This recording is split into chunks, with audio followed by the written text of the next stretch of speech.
Picture this. You're the most powerful person in the world. Millions obey your every word. You've crushed every enemy, survived every plot.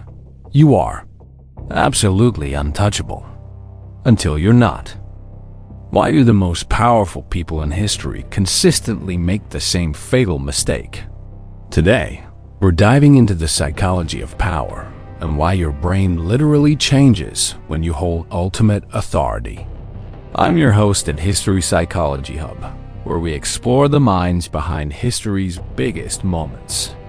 If you've ever wondered why leaders make seemingly insane decisions, hit that subscribe button now, because we're about to unpack 2,500 years of psychological patterns that still rule our world today.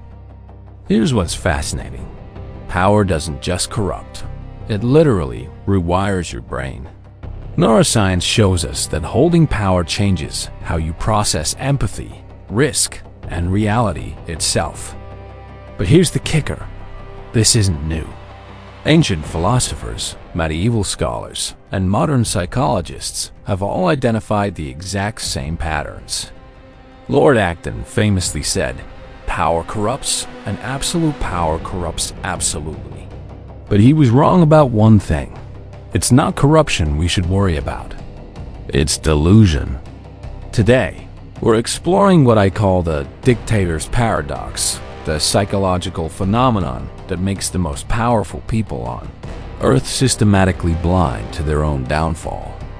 And trust me, once you understand this pattern, you'll see it everywhere. From ancient Rome to your office boardroom. Let's start with your brain on power. Literally.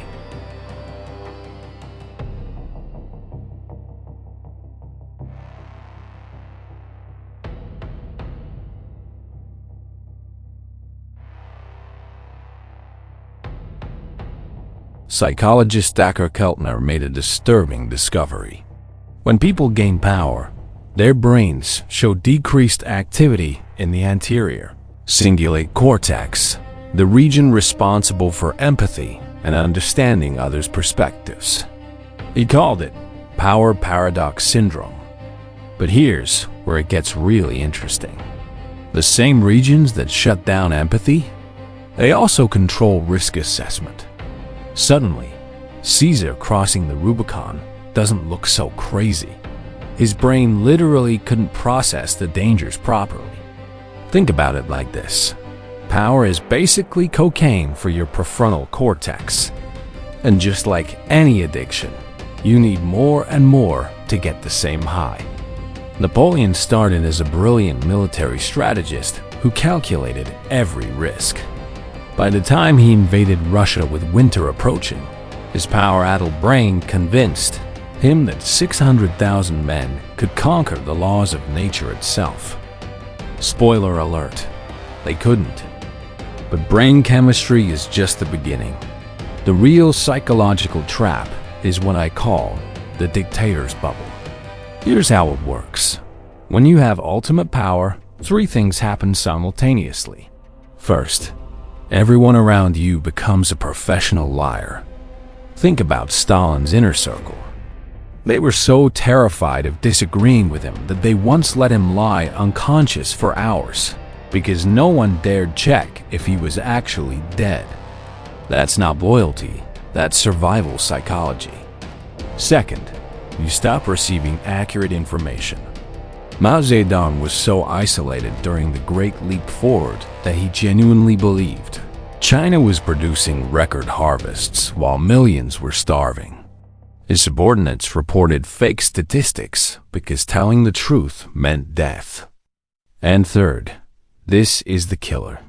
Your brain interprets this constant agreement as proof of your genius. Psychologists call this confirmation bias on steroids. Every terrible idea sounds brilliant when literally everyone agrees with you. Hitler's generals knew the Holocaust was strategically insane. It diverted resources from the war effort and turned the world against Germany. But who was going to tell the Führer he was wrong? So instead, they competed to implement his vision more enthusiastically. This creates what psychologists call pluralistic ignorance. Everyone privately thinks the leader is making mistakes, but everyone assumes everyone else supports him. It's the psychology behind the emperor's new clothes, except the emperor has nuclear weapons. Now we get to the heart of the matter. Why dictators always think they're untouchable, even when revolution is literally at their doorstep. It starts with what psychologists call the fundamental attribution error. When good things happen to you, you assume it's because you're brilliant. When bad things happen to others, you assume it's because they're weak. Saddam Hussein genuinely believed he could defeat the United States in 2003, not because his military was stronger, but because he'd survived assassination attempts, purges, and the Iran-Iraq War. In his mind, survival proved divinity. This is reinforced by what I call historical amnesia syndrome. Powerful leaders study other dictators' rises to power religiously, but they completely ignore how those same dictators fell. They literally cannot process information that suggests they might be vulnerable. Muammar Gaddafi watched Saddam get dragged from a spider hole and executed. He saw Hosni Mubarak overthrown by his own people. Yet when the Arab Spring reached Libya, Gaddafi was genuinely shocked that his citizens didn't love him. His last words were reportedly, "What did I do to you?" The answer, of course, was everything. But power had made him psychologically incapable of seeing it. Here's where the psychology gets really disturbing. Power isn't just addictive. It creates its own reality distortion field that gets stronger over time. Stage 1. The honeymoon phase.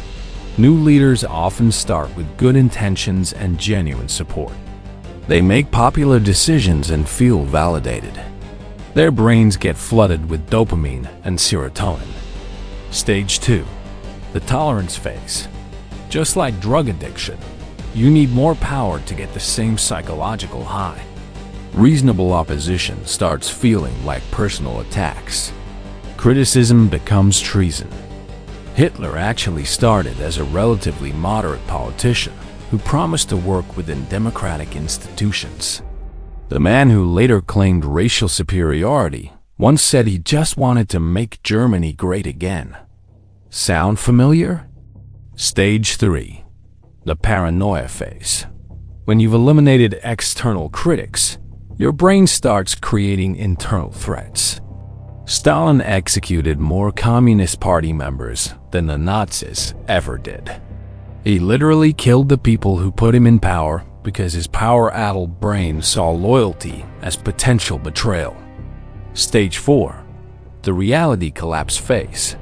This is where leaders become completely detached from actual conditions. They start believing their own propaganda.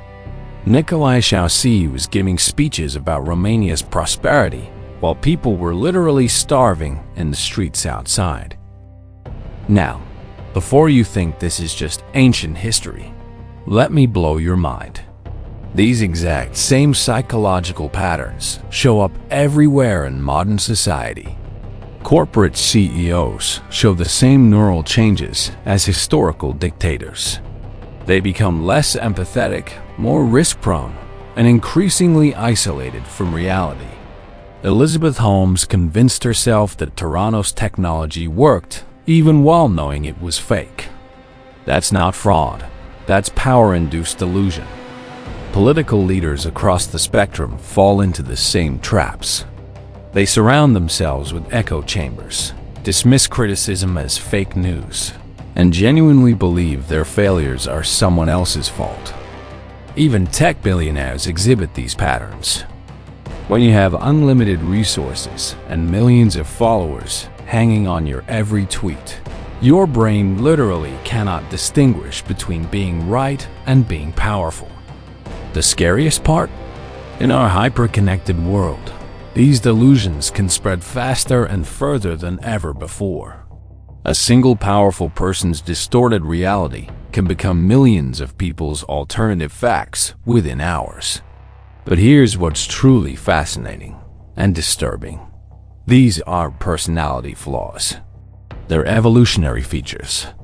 For most of human history, the ability to act confidently without perfect information was a survival advantage. Tribal leaders who second-guessed themselves got their people killed by predators or rival tribes. Overconfidence was literally bred into our leadership psychology. The problem is, our modern world moves too fast for Stone Age psychology. A caveman leader's bad decision affected maybe 50 people. Today's leaders' decisions affect millions, sometimes billions. Add in modern technology, and you get leaders who can act on their delusional impulses instantly. No time for advisors to talk them down, no cooling off period, no checks and balances. Just pure unfiltered power psychology unleashed on the world. This is why understanding the psychology of power isn't just academic curiosity. It's literally a matter of survival in the 21st century. Alright, let's put this knowledge to the test. I'm going to describe a leader, and I want you to guess who it is. This person rose to power during economic uncertainty by promising to restore their nation's former greatness. They eliminated term limits, filled government positions with personal loyalists, and dismissed media criticism as enemy propaganda. They became increasingly isolated, making major decisions based on personal intuition rather than expert advice.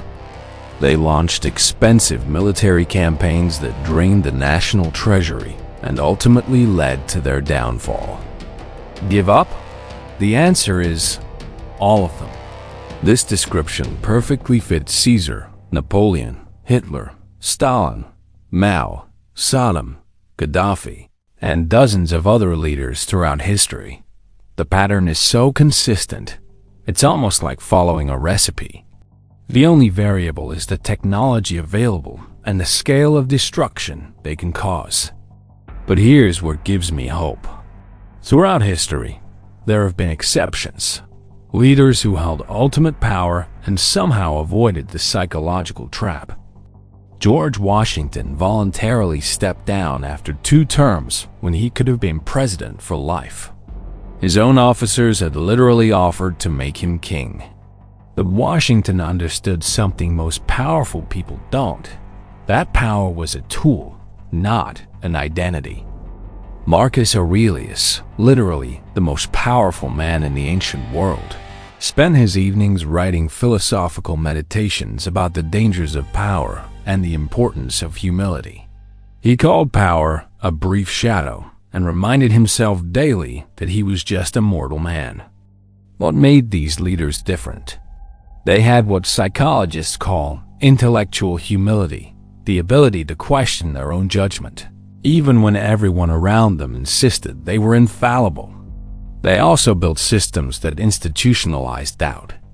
Washington helped create checks and balances precisely because he understood the corrupting nature of power.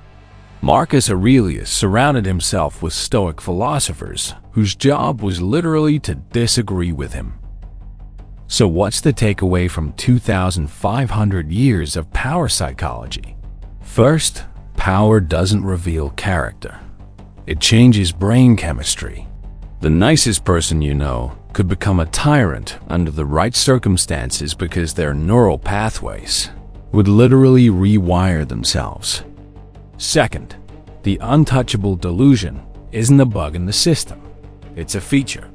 Evolution programmed us to be overconfident leaders because cautious cavemen got eaten by lions. But lions don't have nuclear weapons. Third, recognizing these patterns gives us power. When you see a leader becoming isolated, dismissing criticism, or claiming they alone can solve complex problems, you're watching power psychology in action. Don't wait for this surprise ending. We already know how this story ends. And finally, the most powerful lesson of all, true strength isn't never falling down. It's building systems that catch you when you do. If this deep dive into the psychology of power fascinated you, You're going to love what we're exploring next.